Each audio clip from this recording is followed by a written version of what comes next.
And now, ladies and gentlemen, it's time for the Ray Shasho Show, brought to you by the Publicity Works Agency. Each week, Ray spotlights in-depth interviews with legendary and up-and-coming authors and music artists. Ray also features the movers and the shakers of the music and publishing industries and suggests important methods for getting the most out of your public relations and marketing needs. Please welcome music journalist, author, and entrepreneur, Ray Shasho. Hello again, everyone. I'm Ray Shasho, broadcasting from BBS Radio 1, and welcome to the show, where we spotlight legendary and up-and-coming music artists and authors, brought to you by the Publicity Works Agency. Call us today at 941-877-1552 or visit www.publicityworksagency.com. We shine only when we make you shine. A master mimic of more than 200 voices, plus Rich Little continues to impress with a touring schedule throughout the United States and Canada, and also in Vegas. U.S. Presidents John F. Kennedy, Lyndon Johnson, Richard Nixon, Gerald Ford, Jimmy Carter, Ronald Reagan, Bill Clinton, both George Bushes and Barack Obama. Rich Little has a voice for every administration.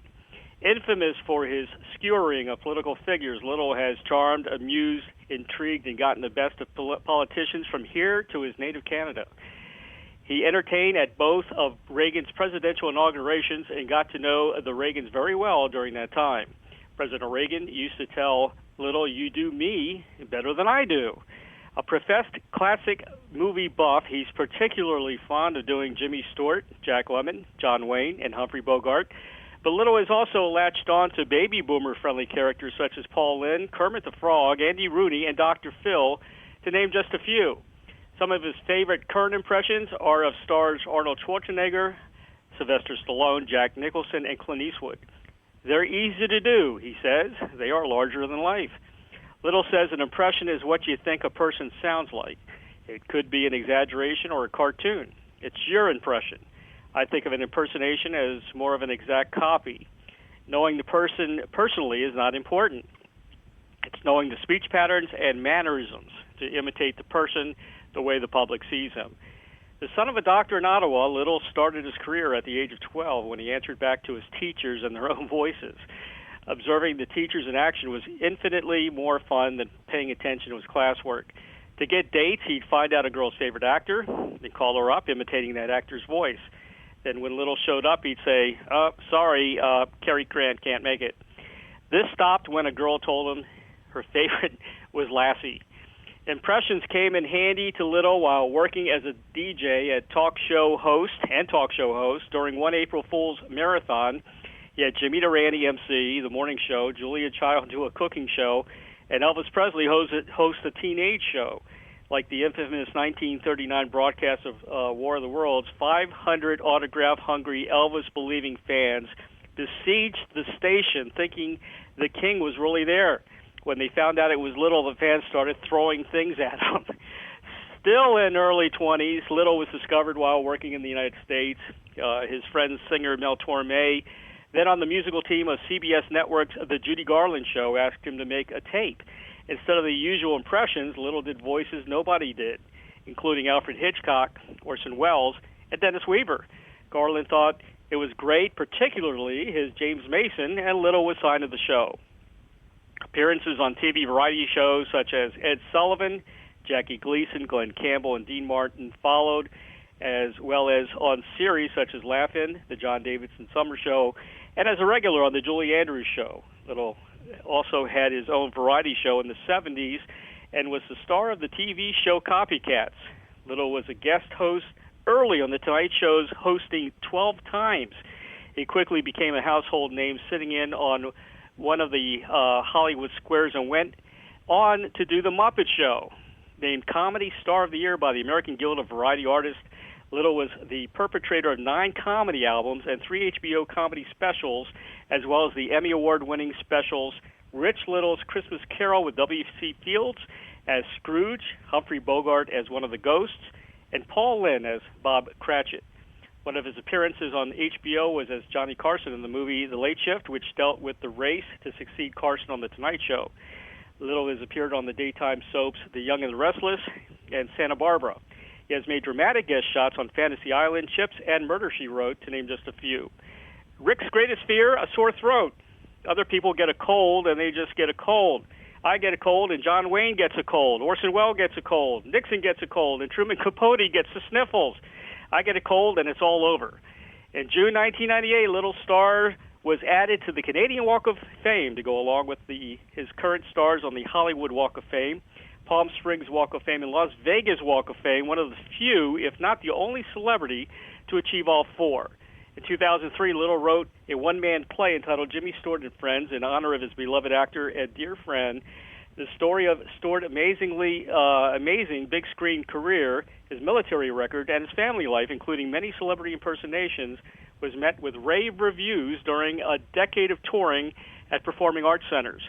He's hoping to have it made into a television special in the near future. A little-known fact about Little is his other talent as an author, as also an artist.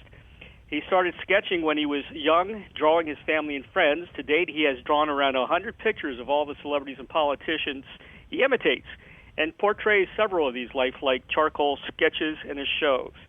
In January 2010, Little became a United States citizen and was sworn in with a suggestion from the judge to do it as John Wayne. Little is still currently working on his latest project, Little by Little, a self-written, humorous show about his life featuring over 30 characters. Rich also has an exciting new book out entitled Little by Little, People I've Known and Been, released in August this year and available to purchase on Amazon.com or visit www.littlebookbylittle.com. It is my great pleasure to welcome Rich Little, a true American/Canadian icon, to the Ray Shasho Show. Hello, Rich. Hey, Ray, I don't need to say anything. I mean, you just did my whole career, for heaven's sakes. Nobody needs to buy my book now. Yes, they do. There's a lot of great stories in there. That was of all the introductions I've ever received, that definitely was the most recent.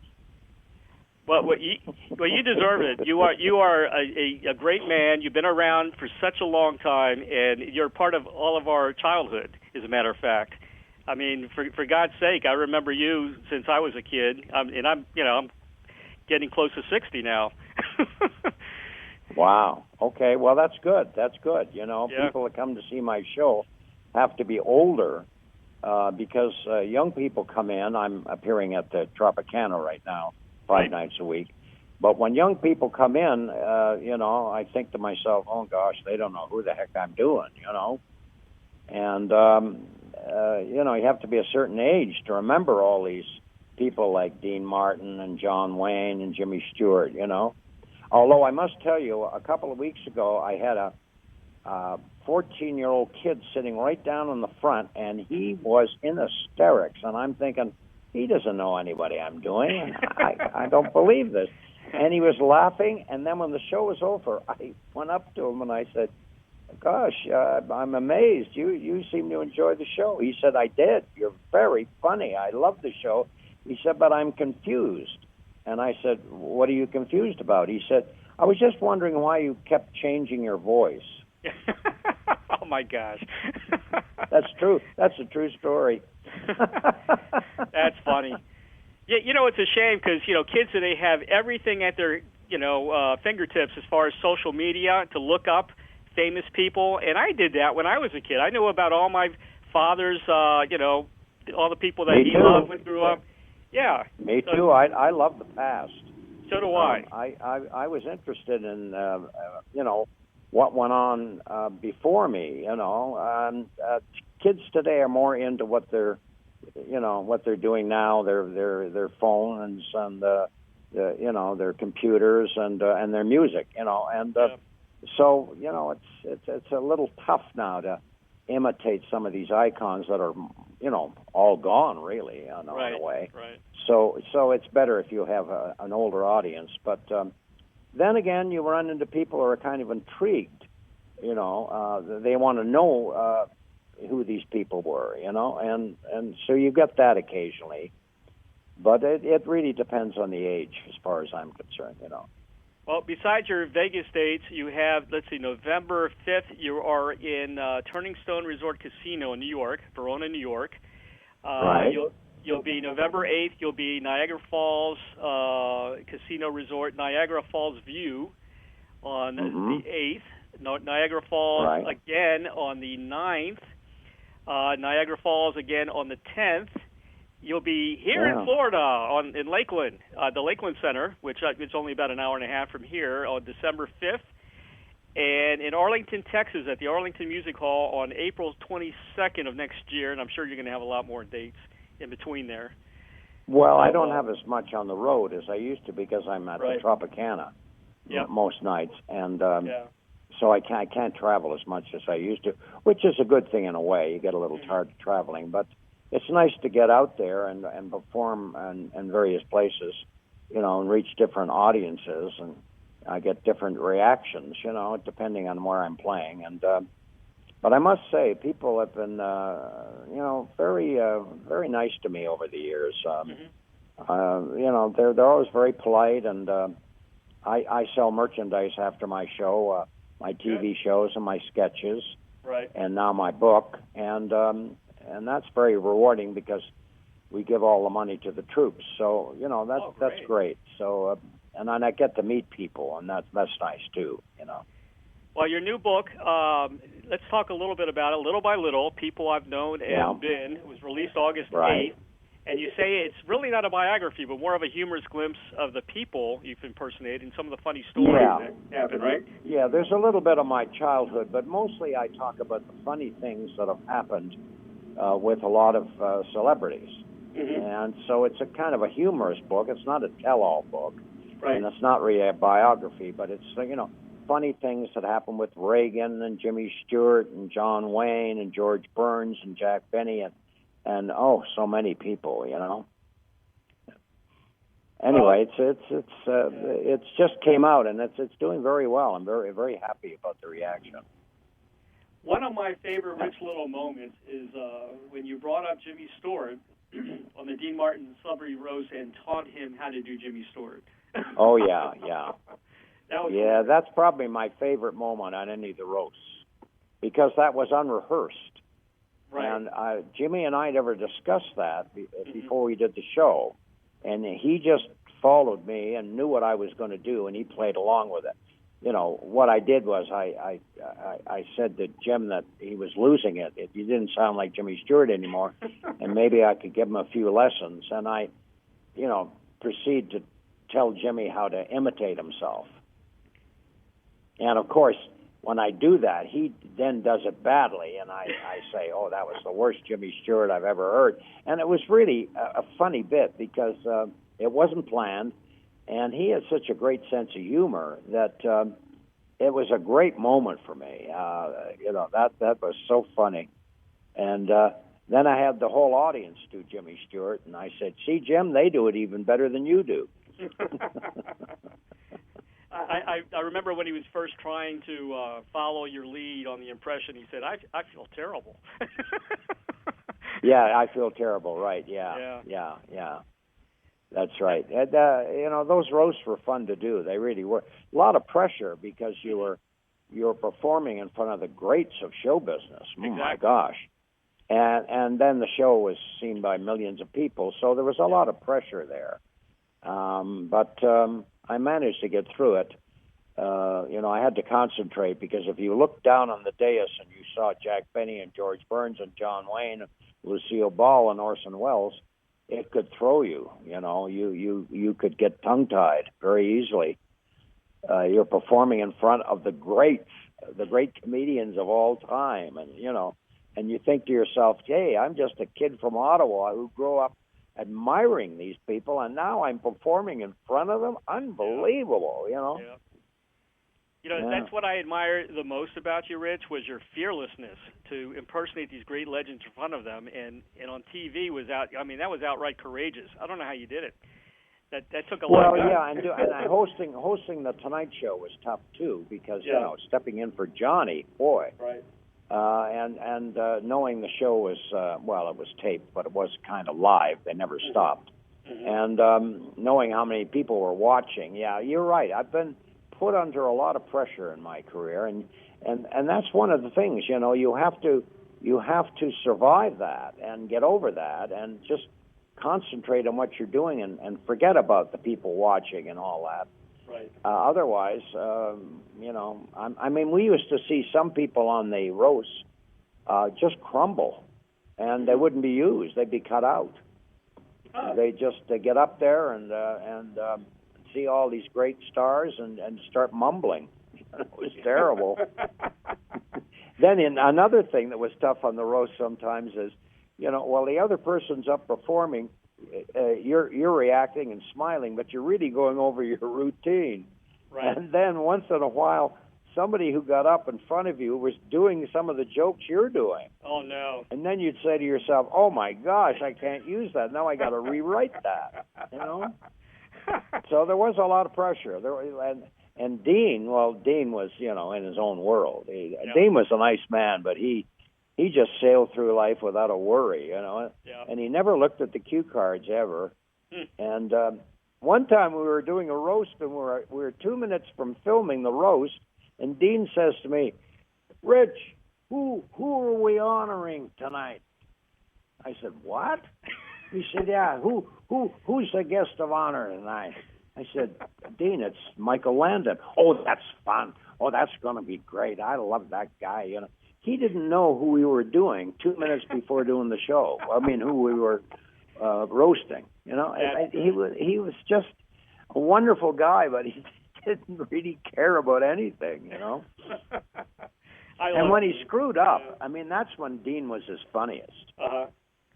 Oh, my gosh. People would jump in and have to save him, because he never looked at the cue cards, so he would pronounce words wrong and get all mixed up, and instead of stopping tape, right, everybody got up and saved him and threw in the funny lines in and actually made the bit funnier than what it was, Yeah. I interviewed Petula Clark, who loved Dean Martin. She was on the show a bunch of times on the Dean Martin show. Yeah, she was. Yeah. She absolutely loves. She's a nice lady. Yeah. She's a very nice lady. She's still going strong too, and she's in her 80s. Is she? I haven't seen her in years. Yeah, she's got she put out a new album. She's still recording and touring, and she lives out in Switzerland. That's good. Sometimes, the people that you knew back in the 70s, and you wonder what happened to them. They just disappeared, But, and Don Rickles is still performing, and that's right. He can't walk, but he's still out there performing. He's in his late 90s, I think. Definitely, yeah. Amazing, absolutely amazing. Somebody just last night. I mean, sometimes people say the strangest things to you because they're not thinking. Right. And I had a couple last night to say, "Oh, Mr. Little, we enjoyed your show, and we did want to come tonight." Matter of fact, the wife said to me, "We got to see Rich Little before he dies." Oh my gosh, jeez, that's terrible. And another night, somebody said, "Oh, we were so thrilled to see you performing here. We thought you passed away several years ago." No, that's terrible. And I said, "Well, I've died on stage a few times, but well, if you're not seen on television, you don't know whether the person's still performing, retired, or dead. Yeah. And I'm very fortunate to have good health, and I still got my mind. Mm-hmm. I really do, Jerry. I have my mind, Okay, Buddy Rich. Buddy Rich. Yeah. Yeah. That Ed Sullivan, when I first did the Ed Sullivan show, he introduced me. I was standing in the wings. Oh, my God, I was so nervous. I mean, the Ed Sullivan show, and Ed came out and said, "And now, ladies and gentlemen, we're going to bring to the stage Little Richard." Jeez. And I came out. I was like a deer in the headlights. I didn't know what the hell to do with that introduction. He introduced me as Little Richard. Oh my God, I'll never forget that. I didn't know whether to come out or what. I interview a lot of rock stars that were on the Ed Sullivan show, like, Tommy James and the Mondells and all those guys. Same thing happened to them. Well, Ed was a very strange man. Ed had no sense of humor, Yeah. When you would imitate him, which I did, and a lot of people did him. Right. Jackie Mason did him, Will Jordan did him, John Biner did him. Mm-hmm. But, the thing about it was, when you imitate somebody in front of them with an audience, everybody's looking at them to see their reaction. See? Right. And Ed had no sense of humor, and he actually hated it when people impersonated him, but he faked it. He put on that fake smile and pretended that he enjoyed it, but he really hated it. He didn't like people imitating him because they were making fun of him, you know? Right. And he was always looking at the cue cards. Ed Sullivan couldn't do anything without cue cards. He had cue cards for everything. One day I met him in New York crossing a street, and I said hello, and he said, "Don't walk," because he was looking at the sign over my shoulder, for heaven's sake. That's hilarious. Don't walk. Well, don't walk to you, Mr. Sullivan. I went on my way. But he was a strange man, but everybody imitated him, you know. Oh, yeah. Well, I had more fun doing it, and Paul Lynde was another one that I had more fun doing. But Paul hated my impression. Oh, my God, he hated it. Oh, yeah, I used to give, every time I would do them on Hollywood Squares or a Dean Martin roast, Paul would always go, "Who's he doing? Who's that supposed to be? Oh, jeez. Oh, God, get a day job. That is sick." You know, I mean, he just didn't like it, you know. But there's got to be one in the bunch. Well, yeah, you know, some people love it when you impersonate them, but other people don't particularly like it because if you're exaggerating their, you know, their idiosyncrasies and things that they don't like about themselves, and if you're exaggerating that, it draws attention to it, and then they get a little upset, you know. So you got to be careful. Well, Johnny loved your imitation of him. He would go absolutely nuts. And you know what's great is now Johnny Carson's back, you know, on TV with the rerun. Oh, yeah, you can see him almost every night, Yeah. I saw you the other day, I think. Well, you know, thanks to the Internet now, all these shows that I did are now being shown. Yeah. And it's terrific. I've seen some shows I don't even remember doing, you know, and Johnny Carson was great. You know, one time, this is a true story. One time, I phoned. I was talking. I phoned up, I was talking to Johnny Carson, and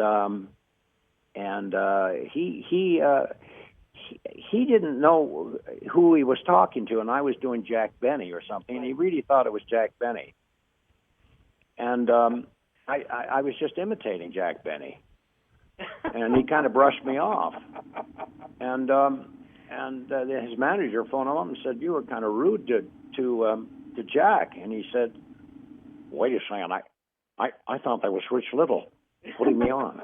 Was that really Jack?" And he said, "Yeah, Jack was kind of hurt. He brushed him off."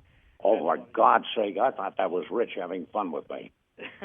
And he had to phone up Jack and apologize. Oh my gosh!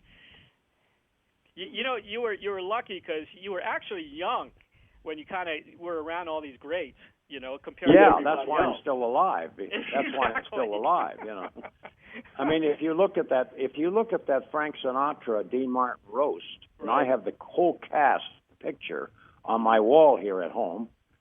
There's only 3 people alive, and in 20 people standing there. Yeah. Me, Don Rickles, and Ruth Buzzy, and everybody else is gone. You know? Yeah. Kind of sad. It is sad. Yeah. Yeah. It won't be long before people will be looking at that picture and going, "Who are these strange people? Why are they standing here?" Yeah. Who are the Beatles? Who's that over there? That's Gene Kelly. What did he do? Yeah. You know? Isn't it amazing? It is amazing. People forget, you know, new generation comes along and they don't know who John Wayne is or you know, it's amazing. You got a great story about Frank Sinatra called you on the phone one day and wanted you to get Don Rickles out of a suite because he wanted the suite. That's right. Oh yeah, that's a great story. Yeah, he did. Yeah, he wanted to. Frank was coming in early to Lake Tahoe, I think, at Harrah's. And he was coming in early, and he wanted the master suite, which Don was in because he was performing that. And Don wouldn't give up the room for Frank. And so Frank phoned all his friends and had them phone him up and see if they could talk him into getting him out of the suite, and he called me. And I phoned him up as Reagan to get him out of the suite. And I said, Don, this is President Reagan. And, Frank needs this suite on Friday. And Don immediately said, oh, hi, Rich. How are you doing? Yeah, I haven't seen you in a while. He wasn't fooled for 1 second. That's funny. That's hilarious. I love that story. That's a true story, yeah. And then he phoned Tommy Lasorda. Frank phoned everybody to phone up Don to get this suite, and he never got it. Don never gave it up. He wouldn't give it up. Frank had to stay in a smaller suite for the Friday before he opened. He couldn't get Don out of the suite. Oh, it's hysterical. You were friends with all the guys just about that you imitated, which was amazing. You became good friends with Sinatra for a good 10 years or so. Yeah, right? Yeah. I was very blessed that. Yeah, I can only say good things about Frank. He never hit me or anything. He was always very nice with me. I never saw the dark side of him. Thank God. Right. And we had a good rapport, and so many people I got to know. Jimmy Stewart I got to know very well, and Reagan. Well, I spent a lot of time with Reagan. Yeah. What was Ronald Reagan like? Ronald Reagan. Oh, he was wonderful. Yeah. When I did him on that first inauguration, and I show that on my show, and he's laughing so hard in that, and Nancy too. They are just falling off their chairs. And, I was doing Gerald Ford, and I was doing Jimmy Carter and all kinds of people. And he laughed so hard. He came back after that inauguration show was over, and he actually said to me in the dressing room, he said, Rich, I think I laughed so hard I peed my pants. And I thought, did I hear right? Did the President of the United States say this? He said that. I think I peed my pants. And Nancy, I looked over at Nancy, and she's shaking her head. So I guess he did. Is that a compliment? I don't know. I think so. From the president, of course it is. I loved Reagan. I really did. I was fortunate to be, my parents had businesses in D.C. for years, and we were about a block and a half from the White House, and I was actually friends with Lee Atwater, who was the advisor to President Reagan and George Bush, and he was a musician, and we used to talk about rock and roll and things like that. And Reagan would come to the hotel. We had the store was at the JW Marriott Hotel. We were right in the lobby, and downstairs you could hear Reagan's booming voice as he, because he always come to this grand ballroom and give speeches and things like that. And I was a big fan, and I loved your impression. I love your impression of Ronald Reagan. He's a great man. He's a great man. Yeah, he was a great man. Yeah. And I was thinking of that debate where he said to Walter Mondale, we're not going to make age an issue in this campaign, and I'm not going to say how young and inexperienced my opponent is. That was a wonderful line. That was classic. Yeah, that's what Donald Trump needs and Hillary Clinton. They need a little humor in their debates. There's no humor at all. Have you noticed? Yeah, there's all meat. Huh? I said, who's going to listen to me? That this debate Sunday. Right. If I advised Donald Trump, I would tell him to come out when he's introduced in this debate Sunday wearing a pair of boxing gloves and then just take them off. That would be funny. Wouldn't that be funny? But you know what? They never do that. They don't think of doing something humorous. They don't think of it. That would be hysterical. That would be in every newspaper in the country. A picture of him with boxing gloves. You got to appeal to the human side of people, and that's what they like the most. If you're like a regular guy. Like Reagan was. He was a regular guy. If you can take a joke and make it on yourself, people love that. Defecating humor. They love that. Yeah, but unfortunately, I don't. A lot of people don't like Donald Trump. We know that, but he doesn't seem to have too much of a sense of humor, does he? I don't think so. Well, you're he did on Jimmy Fallon when he messed his hair up. I thought that was pretty funny. That was a great bit, actually. But the boxing glove thing would be fantastic. Wouldn't that be great? That would. Why, be great. that would be funny. I would love to tell him that, but who listens to me? You know. Yeah. Come on with a pair of boxing gloves. Wow, that would be hysterical. You've done. And how about, here's a bit I do in my act as Jimmy Carter. Okay. If Donald Trump suddenly said, I'd like to read a list of Hillary Clinton's accomplishments, and brought out a little piece of paper the size of a postage stamp, started reading, that would be hysterical. I mean, you know, that's humorous. That's funny. Yeah, that is funny. But they don't think that way anymore. You know, what is it? It's not politically correct. Yeah, that kind of ruined everything, didn't it? Yeah, that's what they all say now. That's not politically correct. Yeah. Well, really, what is politically correct? Exactly. You know, for God's sake, yeah. Richard Nixon was on Laughing saying "sock it to me." Carter was sock it to me, sock it to me, sock it to me, sock it to me. Carter was kind of funny. You know, Carter had the Salt Peanuts song that he did. Remember that? Jimmy Carter, yeah. Had that little kind of voice where he kind of talked clipped, you know, Jimmy Carter. Hot damn. I'm a peanut farmer from Plains, Georgia. I've got great nuts. And he didn't have to be funny because he had his brother Billy, you know? Yeah. Yeah, he was crazy.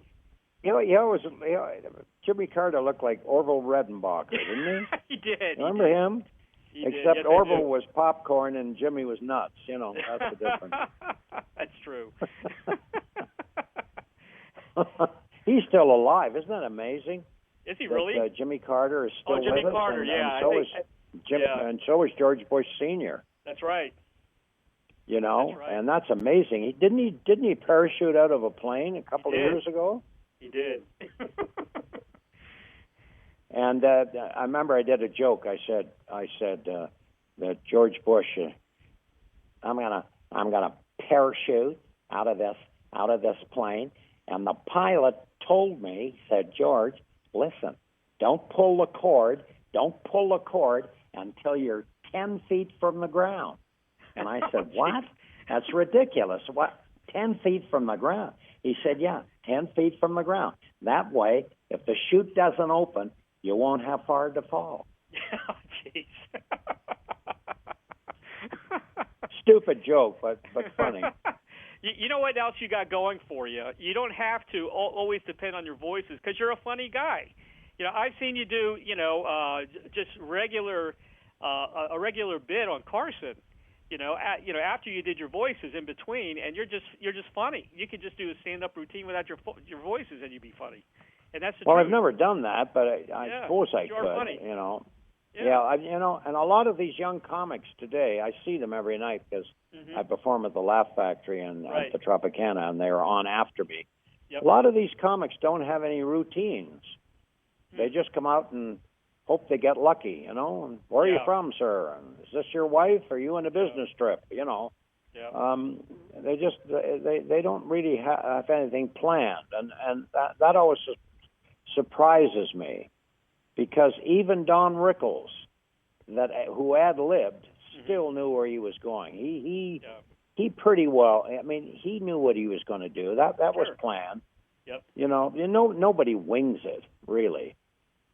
You can ad-lib, that's fine. Right. But most comics, when they go out, they know pretty well where they're going to go. But a lot of comics today, they just go out and hope to bounce off the audience. And sometimes it doesn't work, you know.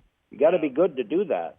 Yeah. Rickles could do that, and Robin Williams could do that, and Johnny Winters could do that, but not very many people can do that. That's true. Well, you're great at it. You know, you never knew that you either rehearsed beforehand or was reading from a script or anything. You had such a natural delivery. Well, you got to think quick, you know, and that's what Carson did. He could think quick. Right. Somebody the other night yelled out in the audience, "Do Lassie," right? Got a laugh, and then I said, "Yeah, I'll do Lassie. You come up and be the tree." You know. See, that's funny. Yeah, well, if you've got to do that, because otherwise, you've got to think quick. And boy, Steve Allen was quick. Yep. I mean, Johnny Carson was terrific. Mm-hmm. Never. I mean, always right there with something funny to say. Yeah. And I admire people like that. They've got great minds, Yeah. But God, Robin Williams. And Robin Williams, we lost him way too soon. Oh, my God, that was so tragic. He was amazing. But he was in a class by himself. Yeah. Wow. Well, you've got a memory. The other part of that, you have to have great memory, because when you did James Cagney's voice in that movie. Oh yeah, and the Hawaii 5-0. Right. Is that what you're talking about? Well, also the strawberries, when you did that whole that was Humphrey Bogart. Humphrey Bogart. I'm sorry, I was thinking Captain about Queeg. Something else. Yeah, Captain Queeg. Right. Yeah. On K Mutiny. Yeah, from the K Mutiny. Right. Yeah. Yeah. I mean that's hard to remember, and especially using Humphrey Bogart's voice. That's quite an accomplishment. Yeah. That was such a great speech. And the other one I used to do was Henry Fonda from Grapes of Wrath. Right. And Fonda said, "Well, Ma, maybe a fool ain't got a soul of his own, but only a piece of a big one. And then it don't matter anymore, It's interesting that Henry Fonda talked like that back then, Then when he became Norman in Golden Pond, it was a whole different voice and a whole different thing, wasn't it? It was. They're two separate people, really, when you think of it. Yeah. Who are some of the voices that you're working on now? Well, I'm still working on Trump. Okay. But the thing is, if he doesn't make it, he'll just probably disappear. But he won't disappear. But I've seen a lot of people look like Trump. It's easy to look like Trump, just get that hair and red face and everything. Right. But I haven't heard a really good voice impression of him. What I said, wow, that's great, that's right on. He's tough. He's tough to do. Yeah. And even with Hillary, they can look like her, but I haven't heard anybody really do the voice that well. But, I agree. Somebody will. But it depends. It depends what happens in this presidential race. Mm-hmm. And if Trump does get in, wow, we'll have more material. Oh my God. That's true. Yeah. Gonna be interesting. One guy who I haven't heard anybody mimic yet, and I would imagine would be hard to do, is Vin Diesel. Wouldn't that be a tough one, because he's got such a deep voice? Vin Diesel would be very tough. Yeah. I think half your audience wouldn't know who you were doing, would they? Probably. I don't know. Fast and Furious is still popular, I guess. Yeah. Well, people do Christopher Walken. I know people do him. A lot of people. Not everybody knows him. That sometimes you can do actors that have been around a long time, but they're not household names. And then you only reach a very few people. True. I can do William Dafoe a little bit, but it wouldn't mean anything, Yeah. So you have to pick people that, like Dr. Phil. I know what you know, and if you knew that I knew that you knew when I knew it, then we both would know if we knew it all. That's perfect. That's right on. Well, it gets tougher to do people because we don't have the voices that we used to have. That's the problem today. How do you imitate George Clooney or Matt Damon? Exactly. I mean, how do you do that? How do you do Brad Pitt? Yeah, you don't. I mean, I'd rather do Angelique Jolie, to tell you the truth. Right. You know, gee, I would never be lonely. But you know, a lot of these current actors are tough to imitate. You know, they're good actors. We don't have voices like we used to. That's the problem. I agree with you. You know, we had when we had the store in D.C., we had a lot of celebrities that walked in. We became friends with a lot of them. And one of the guys that we became friends with was a client, was James Mason and Clarissa, his wife. And, you know, when James Mason talks, you know, it's like you doing an impression of him. You know, he just stands out. Like, you know, what a wonderful voice. You know, it's James Mason? James Mason, yeah. Oh, yeah, that's how I got on the Garland show, was doing my James Mason with Judy Garland. Yeah. She loved James Mason. When I did my James Mason impression, she said, book him on the show, you know. Yep. As a matter of fact, I met James Mason once at the American Film Institute tribute to John Huston, and I got the nerve to walk right up to him and say, Mr. Mason, I'm Rich Little, and I do an impression of you. And he said, what on earth for? And walked away. That's what he said. What on earth for? You know. And then I thanked him for getting me on the Judy Garland show. And he said, I don't know what you're talking about. What is he talking about? I didn't get anybody on the Judy Garland show. Did he say that? Did he really say that? Yeah, well, yeah, I was thanking him because when I did my impression of James Mason for Judy, that's how I got on the show. Right. Because she loved James Mason. They made A Star Is Born together. And so I thanked James Mason because he was responsible for getting me on the Garland show. But he didn't know what the hell I was talking about. I can't believe it. Oh, no. Yeah. Funny. You know that you in on the Garland show is on YouTube. That whole Yeah, it is. Yep. You've got a lot of things on YouTube right now, and you're getting lots of hits. I look about too. 14 on there, don't I? Yes, you do. Even more. Yeah. Yeah. Nobody knows. They shot me from the waist up because what they didn't know was 20 minutes before we went on the air, my manager, who was bringing my suit from the cleaners, lost the pants. Oh, no. They fell off the hanger. Right. And so we were all in a panic. We were going on the air, and my bit was coming up, and I had no trousers. Oh, so we got an usher, and he took his pants off, and they were too small, and I was damn near, trying to get them buttoned, and I was being introduced, and I went out, and they were too short. And if they'd ever had a long shot of me there, I would have looked pretty silly. I thought I was really going to have to do the bit wearing my underwear. Oh, no. Yeah. That would have been interesting. Yeah. Yeah. That would have been very interesting. They'd take a close shot of me from the waist up, and everything would look natural. And then at the end, when Judy's shaking my hand, thanks me coming on the show, they'd take a long shot, and I'm there in my shorts. Yeah, that would have been interesting. But that's a true story. Imagine doing a show like the Garland show, biggest show of my career, and I have no trousers. Oh, man. You know? That's crazy. I watched you on the Julie Andrews show also, you and Sammy Davis doing a bit together. Oh, yeah, I did a lot of those Julie Andrews shows, yeah.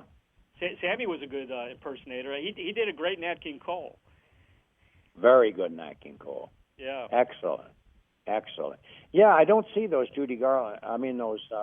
those Julie Andrews shows. I don't think I have those. I don't think they've been released yet. I don't know whether you can see those or not.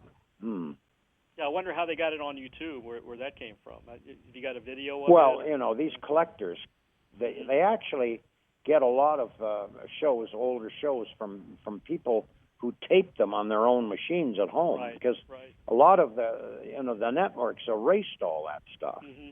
That's a shame. Yeah, so a lot of it's lost, Yep. But the stuff of mine keeps popping up, all the time, and I'm delighted with that, So I hope the Julie Andrews show comes out soon on Yeah. On I hope so, DVD. too. That'd be great. Because I think I did 13 of those. Yeah.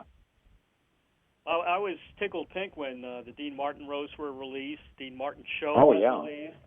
You know, there's nothing better than the Dean Martin roast. I mean, that show was fantastic. Well, you know why Dean did those roasts. He didn't have to do a variety show anymore, so he didn't have to rehearse. Right. Okay. See? I mean, when you did a roast, you just walked out there. As I said earlier, you didn't even know who they were roasting. Mm-hmm. And so there was no preparation, and that suited Dean fine.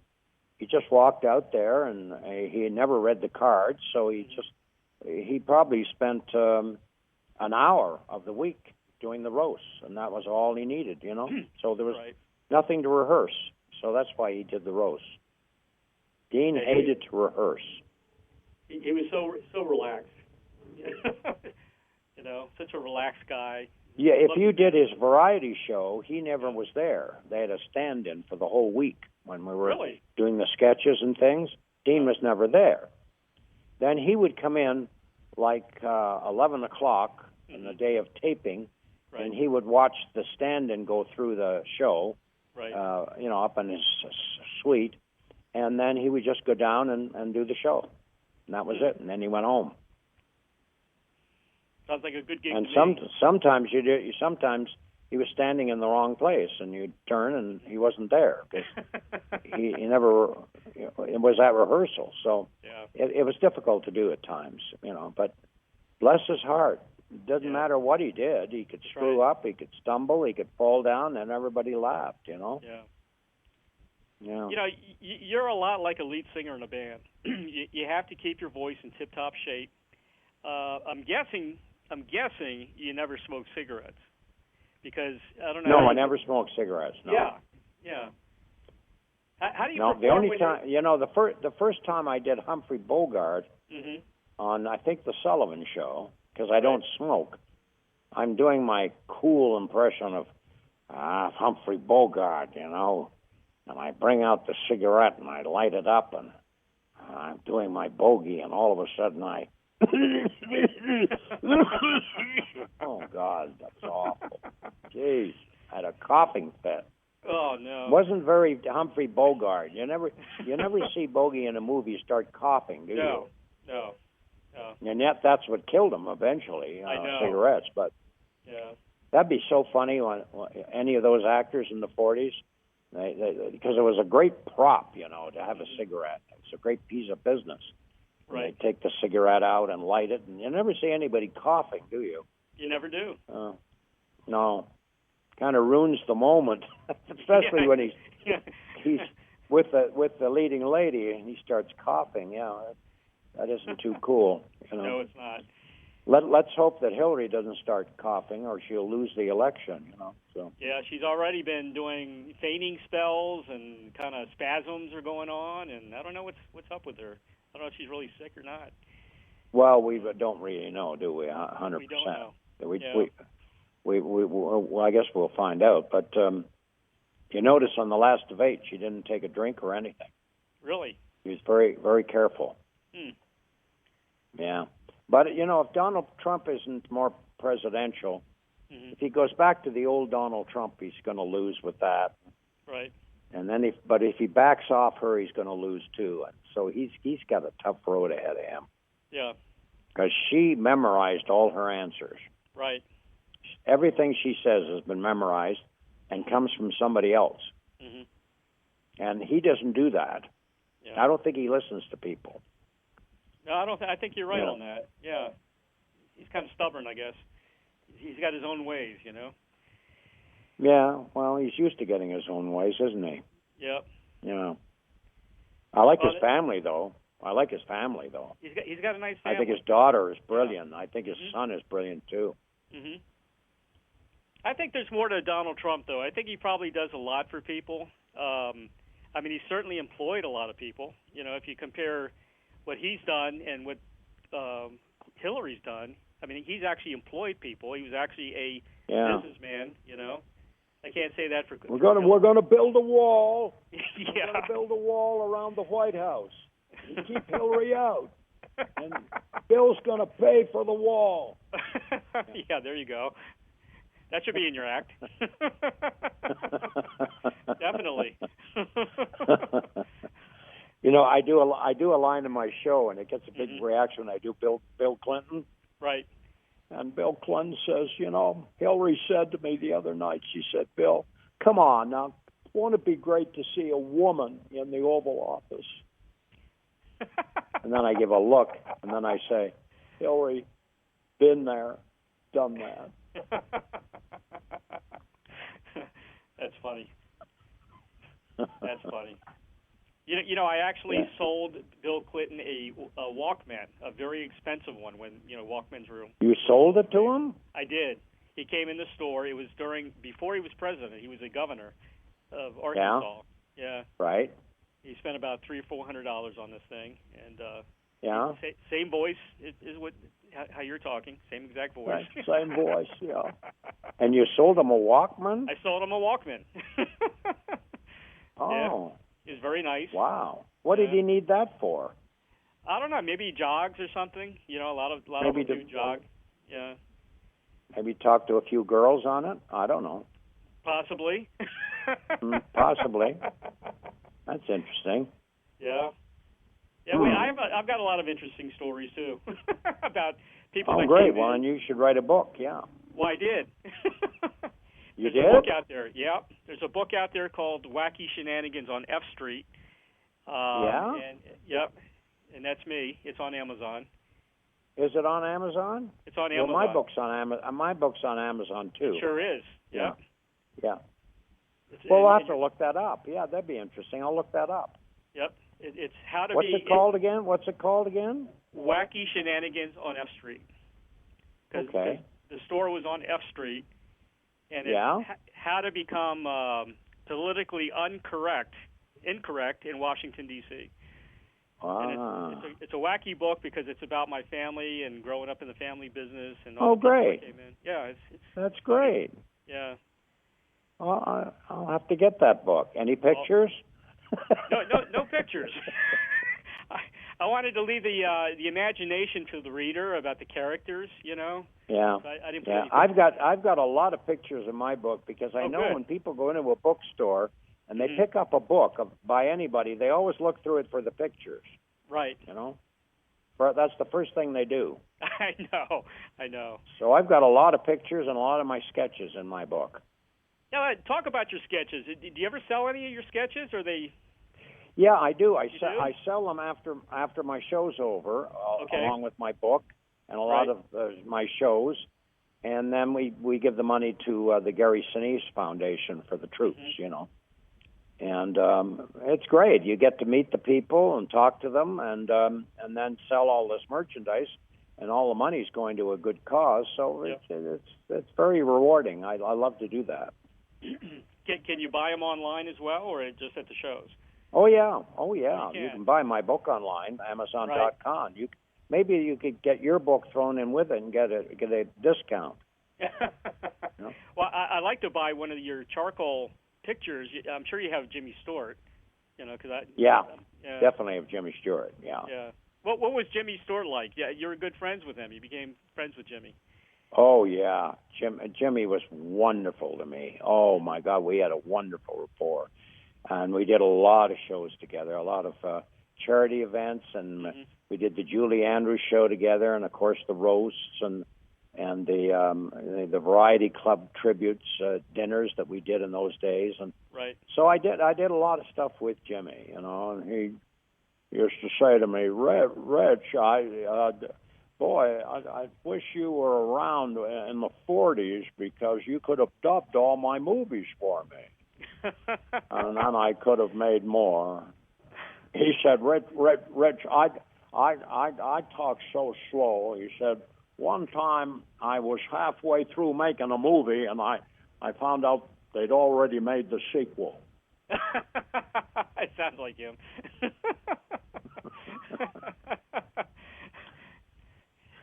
He was great. I love Jimmy Stewart. He was so sweet, so nice, and so funny. He had a great sense of humor. Oh, my God. Yeah. I used to always see him with Ronald Reagan. Oh, really? Jimmy Stewart and Ronald Reagan were very tight. Uh-huh. Mm-hmm. And Reagan once did his impression of Jimmy Stewart for me. Really? And it was really bad. But it was bad? It was bad, but what are you going to say? That stinks to the president? Yeah, exactly. He did. I'll tell you what he did. This was one time at the White House after some function, and he started to do impressions for me. And he did Jimmy Stewart, and he did John Wayne. Reagan did John Wayne. And then he did Truman Capote. Really? Yeah. Reagan did Truman Capote for me. I couldn't believe he was doing that.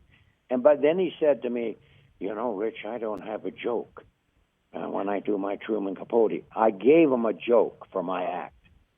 And he wrote it down on the back of a Secret Service man. Right.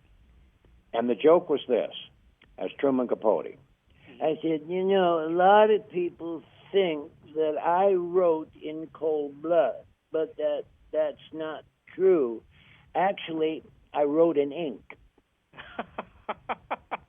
And Reagan thought that was hysterical. He wrote that out on the back of a Secret Serviceman, put it in his pocket, and he said, can I use that? I said, of course, Mr. President. That is funny. He said, I can't wait to try that out on Gorbachev. That's what he said to me. And so I've thought about that over the years. Can you imagine Reagan, the next time he met Gorbachev, doing his Truman Capote for him? Boy, I would have given any amount of money to see that. Yeah, me too. Oh, my God. He probably did. Could you imagine? Gorbachev probably wonder what the heck he was doing. Why was he talking like that? I don't know. I think you really need to get together with Donald Trump and give him some, some.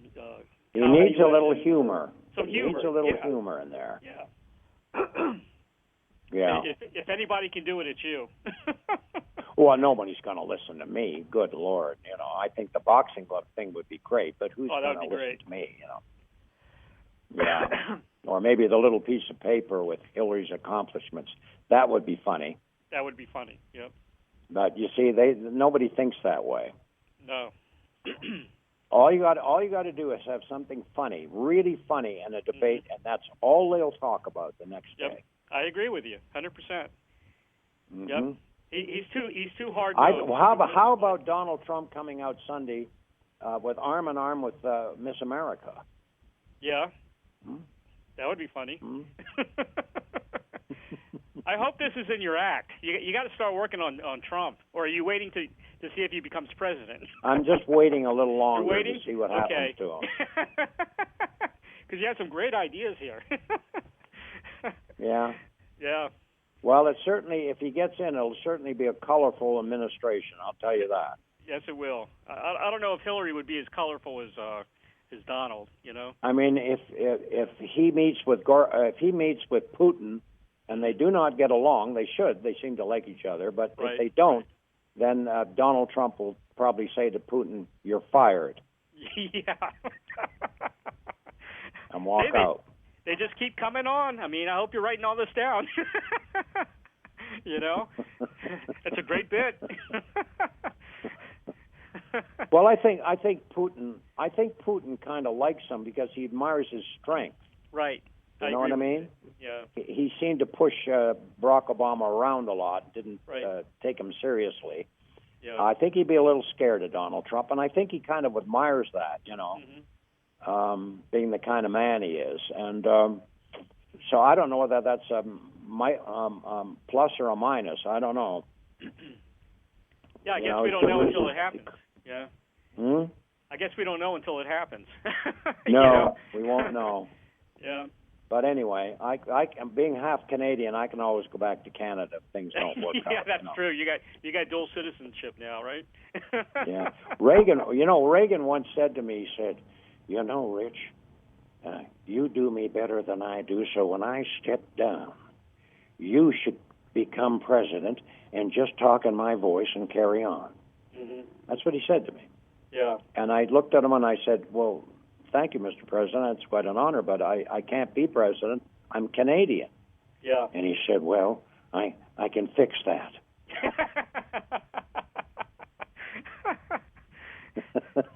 That's funny. Well, now you can, he right? said that to me. Huh? You can be president now, isn't that true? I don't know. I was born in Canada. Well, Ted Cruz was born in Canada too, that's right. So maybe I could. I don't know. I don't know. Would that be something if you ran for president as Rich Little as Ronald Reagan, and all the conservatives they go crazy? Oh, Reagan's back! That'd be awesome. Yeah. Yeah. And then Donald Trump would bring up the fact that I was Canadian and produce my birth certificate. Yeah, probably. That'd be the end of me. Yeah.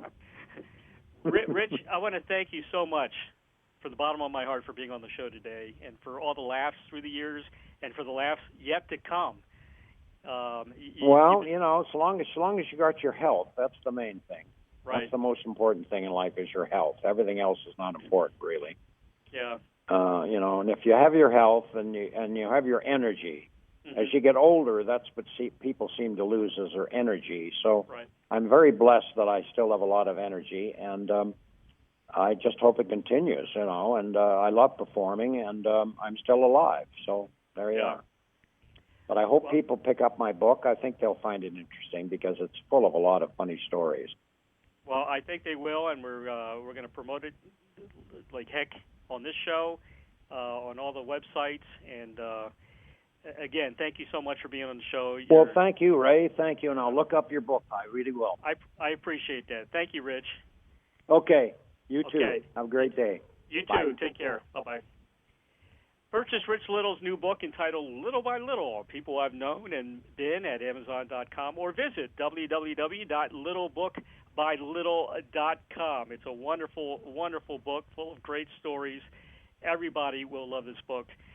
Visit the official website of Rich Little at www.richlittle.com. Also, Rich Little on Facebook, www.facebook.com/the Rich Little / Rich Little is also on Twitter, twitter.com/the_Rich_Little.